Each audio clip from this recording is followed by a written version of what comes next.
সেনাবাহিনীকে ম্যাজিস্ট্রিয়াল পাওয়ার দেওয়া হয়েছে। ভালো কথা, তার মানে প্রশাসন ফেল করছে law and order situation maintain করতে, তাই তো নাকি? নাহলে ম্যাজিস্ট্রিয়াল পাওয়ার দেওয়া হয়েছে মানে অন্যরা কাজ করছে না। 250-টিরও বেশি ডিজাইন অপশন নিয়ে ওয়ালটন স্মার্ট ফ্রিজ, বোঝে আপনার প্রয়োজন। ম্যাজিস্ট্রেসি পাওয়ার আমি মনে করি যে সেই সমস্ত এলাকাতে যাওয়া দরকার যে সমস্ত এলাকাতে নিয়ন্ত্রণের বাইরে চলে গেছে, কিন্তু যে সমস্ত এলাকাতে পিসফুল আছে, শান্তিপূর্ণ আছে, যেখানে রাজনৈতিক নেতা কর্মীরাই সমস্ত বিষয়গুলোকে নিয়ন্ত্রণ করছেন, সেইখানে এই ম্যাজিস্ট্রেসি পাওয়ার দিয়ে আবার নতুন সমস্যা তৈরি করা সমীচীন হবে না, বুদ্ধিমানের হবে না।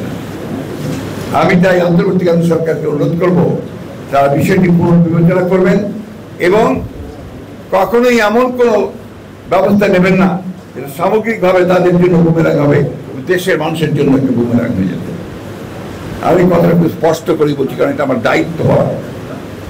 বন্ধুগণ, আমরা 16 বছর 17 বছর ধরে আমরা ট্যাক্স স্বীকার করছি, মার খাচ্ছি, জেলে যাচ্ছি, জুলুম করছি, শুধুমাত্র এই ফ্যাসিবাদী হাসিনা সরকারকে সরিয়ে জনগণের সরকার প্রতিষ্ঠার জন্য।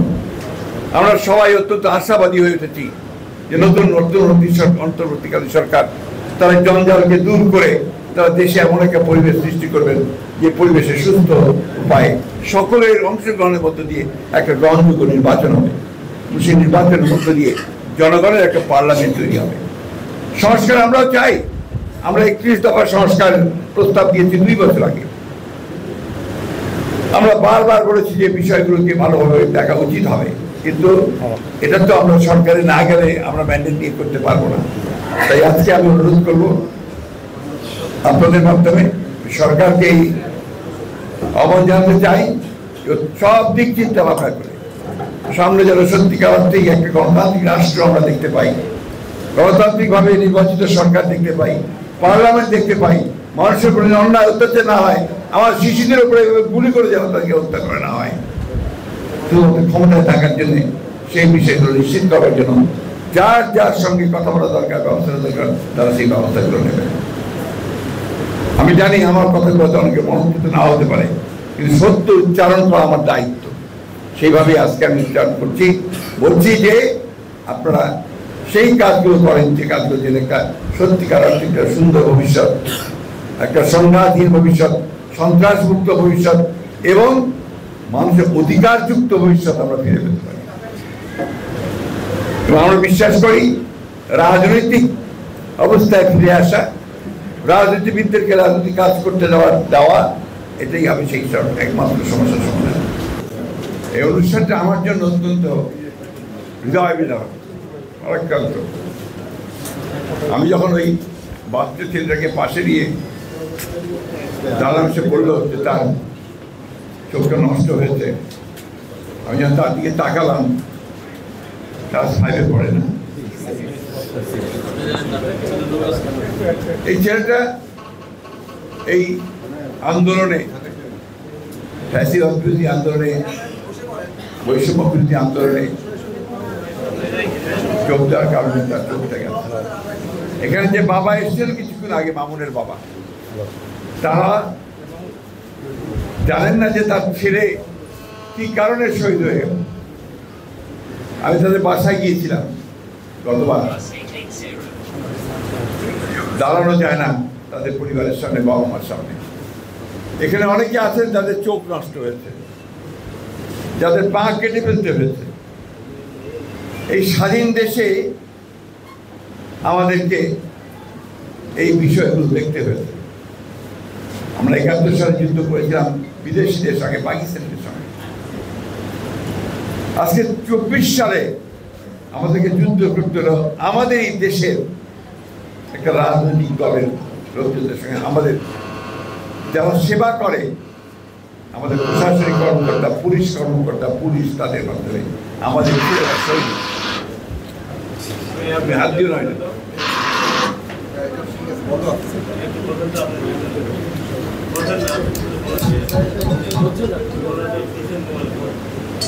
আমি এটা নিয়ে বেশি কথা বলবো না, কারণ আপনারা সবাই জানেন কি হয়েছে না হয়েছে। আপনার সাংবাদিক যারা আছেন তারা দেখেছেন 4-5 বছর আগে কি হয়েছে। মিঠু, এখন আমরা জানি যে আমরা একটা রাজনৈতিক দল, আমরা রাষ্ট্র ক্ষমতায় আমরা নাই। আজকে একটা ইন্টারিম গভর্নমেন্ট, অন্তর্বর্তীকালীন সরকার গঠন করা হয়েছে সকলের সমর্থন। তারা চেষ্টা করছে অতি অল্প সময়ের মধ্যে এই সমস্ত বিষয়গুলোর বিচার করতে, অপরাধ এবং এই অপরাধের যিনি মূল হোতা শেখ হাসিনা, তার নির্দেশে এই হাজার হাজার লোকের প্রাণ গেছে। এই কয়েকদিন তো গেছেই, তারও আগে সেই 2012 সাল থেকে শুরু হয়েছে আপনার এই অত্যাচার নির্যাতন। আমরা প্রায় 15-16 বছর ধরে আন্দোলন করছি। আমাদের 700 বেশি মানুষ গুম হয়ে গেছে, আয়না করে নিয়ে গেছে, সেখানে গুম হয়ে গেছে। আমাদের হাজার হাজার নেতা কর্মীকে হত্যা করা হয়েছে। 60 লক্ষ মানুষের মধ্যে মিথ্যা মামলা দেওয়া হয়েছে। এখানে যারা বসে আছেন তাদের একজনও বাদ নেই যাদের বিরুদ্ধে 4টা, 5টা, 10টা, 12টা মামলা নেই। আমার নিজের বিরুদ্ধে 111টা মামলা আছে।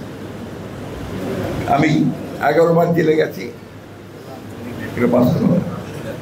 এরকম সবাই আমাদের দেশের যে বেগম খালেদা জিয়া, তিনি 6 বছর জেলে ছিলেন, অসুস্থ হয়ে পড়েছেন। আমাদের ভারপ্রাপ্ত চেয়ারম্যান, তিনি আজকে মিথ্যা মামলায় সাজাপ্রাপ্ত দেশের বাইরে অবস্থা করেছেন। এরকম 1-2টি কেস নয়, অসংখ্য কেস। আমার ঠাকুরগাঁওয়ের সাধারণ মানুষ, কৃষক, যারা কোনোদিন আদালতের প্রাঙ্গণ দেখেনি, তাদেরকে নিয়মিত আদালতে যেতে হয়, জেলে যেতে হয়, জেলে ঢোকায়। প্রায় 70টার মতো মামলা এখানে এই আওয়ামী লীগ সরকার করেছিল। তাদের 60,000-এর ওপরে নেতা কর্মী আসামি ছিল। গত এই 10-12 বছর ধরে নিয়মিত কোর্টে গেছে, এসছে, নিঃস্ব হয়ে গেছে। কত ব্যবসায়ী তার ব্যবসা হারিয়েছে, চাকরি হারিয়েছে। 9 জনকে হত্যা করা হয়েছে ঠাকুরগাঁওতে। এই বিষয়গুলো বারবার বলতে ভালো লাগে না। আমরা পরিবর্তন চেয়েছি, আমরা নতুন সরকার এসছে, অন্তর্বর্তীকালীন সরকার। আমরা আশা করি যে তারা সঠিকভাবে বিষয়গুলোকে উপলব্ধি করে সিদ্ধান্ত নেবেন। আজকে সেনাবাহিনীকে ম্যাজিস্ট্রিয়াল পাওয়ার দেওয়া হয়েছে, ভালো কথা। তার মানে প্রশাসন ফেল করছে law and order situation maintain করতে, তাই তো নাকি? নাহলে ম্যাজিস্ট্রেসি পাওয়ার দেওয়া হয়েছে মানে অন্যান্য কাজ করছে না। ম্যাজিস্ট্রেসি পাওয়ার আমি মনে করি যে সেই সমস্ত এলাকাতে দেওয়া দরকার যে সমস্ত এলাকাতে নিয়ন্ত্রণের বাইরে চলে গেছে। কিন্তু যে সমস্ত এলাকাতে পিসফুল আছে, শান্তিপূর্ণ আছে, যেখানে রাজনৈতিক নেতা কর্মীরাই সমস্ত বিষয়গুলোকে নিয়ন্ত্রণ করছেন, সেইখানে এই ম্যাজিস্ট্রেসি পাওয়ার দিয়ে আবার নতুন সমস্যা তৈরি করা সমীচীন হবে না, বুদ্ধিমানের কাজ হবে না। আমি তাই অন্তর্বর্তীকালীন সরকারকে অনুরোধ করব, তারা বিষয়টি পুনর্বিবেচনা করবেন এবং কখনোই এমন কোনো ব্যবস্থা নেবেন না যেটা সামগ্রিকভাবে তাদের জন্য বুমেরাং হবে, দেশের মানুষের জন্য একটা বুমেরাং হয়ে যেত। আমি কথাটা খুব স্পষ্ট করে বলছি, কারণ এটা আমার দায়িত্ব বলা। বন্ধুগণ, আমরা 16 বছর 17 বছর ধরে আমরা ট্যাক্স স্বীকার করছি, মার খাচ্ছি, জেলে যাচ্ছি, জুলুম করছি, শুধুমাত্র এই ফ্যাসিবাদী হাসিনা সরকারকে সরিয়ে জনগণের সরকার প্রতিষ্ঠার জন্য।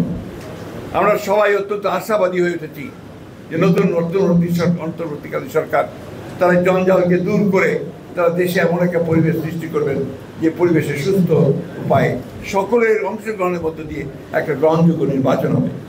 সেই নির্বাচনের মধ্য দিয়ে জনগণের একটা পার্লামেন্ট তৈরি হবে। সংস্কার আমরাও চাই। আমরা 31 দফা সংস্কার প্রস্তাব দিয়েছি 2 বছর আগে। আমরা বারবার বলেছি যে বিষয়গুলোকে ভালোভাবে দেখা উচিত হবে, কিন্তু এটা তো আমরা সরকারে না গেলে আমরা ম্যান্ডেট নিয়ে করতে পারবো না।